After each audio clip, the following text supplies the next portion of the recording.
Mr. Speaker. I call Peter Parolni. Tēnā no koe, Mr. Speaker, tēnā hoki tātou o te whare. Ai ki ngā kōrero, tui te rangi e runga, tui te papa ki raro. Tui e te here tangata, tihe ua Māori ora. Tupu Māori ora ki te whei ao, ki te ao marama. Kei te tautoko tēnei, mai te rōpu Aotearoa tutahi. I ngā mihi hakatau o te Parliamentary nei, ki wā tātou manuhiri mai te nuinga o ngā mautere o te moana nui a kiwa. Ko tau mai I roto te whare nei, ki te mātakitaki mai, hakarongo mai, hoki wā mātou whakaro I te kaupapa I kororohia mātou e tarangi nei. And I will leave that to His Excellency Shane Jones to translate for our visitors, Mr. Speaker. Mr. Speaker, as I understand, this debate is timely in that it coincides with the 2016 Parliamentary Forum, presently being held here in Wellington, and for which our distinguished visitors have come to attend. Aotearoa New Zealand's relationship to the Pacific and its people is not merely one of geographical nature. The arrival of Kupe was the genesis of our historical connection. There is a famous Polynesian proverb which in translation says, to reach its destination, the canoe must be paddled on both sides. Mr. Speaker, that for us in New Zealand First defines our relationship with our Pacific cousins, who are intertwined into the very fabric of our society. All New Zealanders are Pacific Islanders, but I suppose we can coin what Hawaiians say of Hawaii, we are from the Big Island. Our history goes back far, and during the centennial of the Great War recognized the sacrifice our Pacific brethren made in the course of freedom. New Zealand is a Pacific nation of the Pacific, and for peace and security must be committed to helping our neighbours enjoy a more prosperous future. The Right Honourable Winston Peters, the leader of New Zealand First, has played a leading role in bringing this about as a former, and I must add, Mr. Speaker, highly successful Minister of Foreign Affairs. The Pacific is, in a word, vast, and it is easy for us to forget how big some of these land masses are. And my cousin from South Auckland is quite right. It was part of the South of the Labour government, and it just gives credence to the saying that I mentioned early on, that the waka must be paddled on both sides. Papua New Guinea is larger than New Zealand in both land area and population. It is arguably richer in natural resources, but poor in terms of economic and social indicators. It also suffers from being an even closer neighbour to Australia than we are.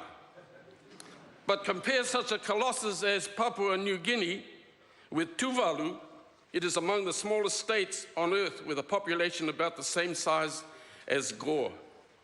It faces multiple challenges, and both these countries highlight how diverse and challenging the Pacific is. Yet with the 21st century is Asia's century, we ought to be focused on helping generate Pacific tigers off the back of that. As Mr. Peters said a few years ago, Mr. Speaker, New Zealand has a clear expectation that the Pacific region and individual Pacific countries will take up the challenge of development and do the work necessary to lift their own citizens out of poverty. New Zealand First believes this must be about policies and practices to grow Pacific economies and increase their standards of living. New Zealand for too long has acted like a magnet for their brightest and best, and that only hollows their countries out. Conversely, we see that with the way Auckland is acting like an economic black hole for the rest of the country. But our contribution must be about preventing corruption, poor governance, and of course, conflict. We do not pretend for 1 second, Mr. Speaker, that it can be done by a few words, or that we have all the answers, because it is about partnership. What happens in the Pacific impacts directly on our country and on the quality of life, safety, health, and security of New Zealand. And may I add, on their success on the rugby field. The more successful the Pacific is, the better it is for us. The problem we're dealing with is clear. The Pacific is not very prosperous. It sounds a bit like New Zealand in some respects, but economic growth around the region is failing to keep up with population growth. Youth unemployment is a growing problem, and basic poverty indicators are far too high. We could be talking about parts of New Zealand, sir, in that respect, which is why we must use proven means to help them and to help us. As Mr. Peters noted a few years ago, the Pacific is at risk of falling victim to all the wasted potential and social and economic chaos that poverty brings. New Zealand's aid in the Pacific has helped get more children to school. It has improved health services, helped fight the spread of HIV/AIDS, and assisted countries to build and maintain the critical infrastructure needed to support economic development. Mr. Speaker, we say aid can work, but well-managed and strategically planned aid works even better. New Zealand First remains committed to that and to the notion that for trade to be fair, it must be free. The Pacific rightly asks for trade, not aid. The biggest problem the islands face are trade barriers. Initiatives like Aid for Trade say well over $200 billion mobilized in funding during 2005. This sounds impressive until you consider that over the same period of time, Mr. Speaker, the United States and Europe have, between them, paid out over $600 billion plus in agricultural subsidies to their farmers. Instead, the easiest solution is trade, not aid. The Pacific, like New Zealand, faces trade tariff, non-tariff and subsidy blockages. Trade helps to even out demand and supply, helping to meet the world's need for food. It provides island economies with increased market opportunities and helps to improve incomes, prosperity, and economic growth. That benefits all of our communities. Above all, it helps to lift them out of poverty.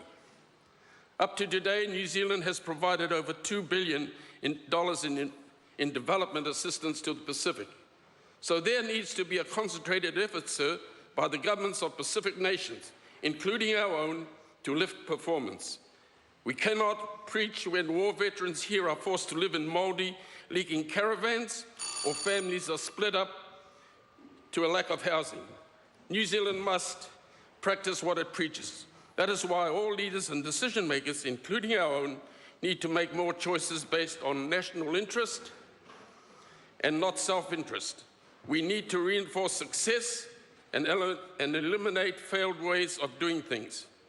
Most importantly, sir, encouragement needs to be given for all citizens to participate in the political process. As another Winston Churchill, that is, once said, democracy is the worst form of government, except for all the others. New Zealand will also prioritise infrastructure which is light of our deficits in provincial New Zealand. And after the Culverden earthquake seems to be a bit like do as I say and not as I do.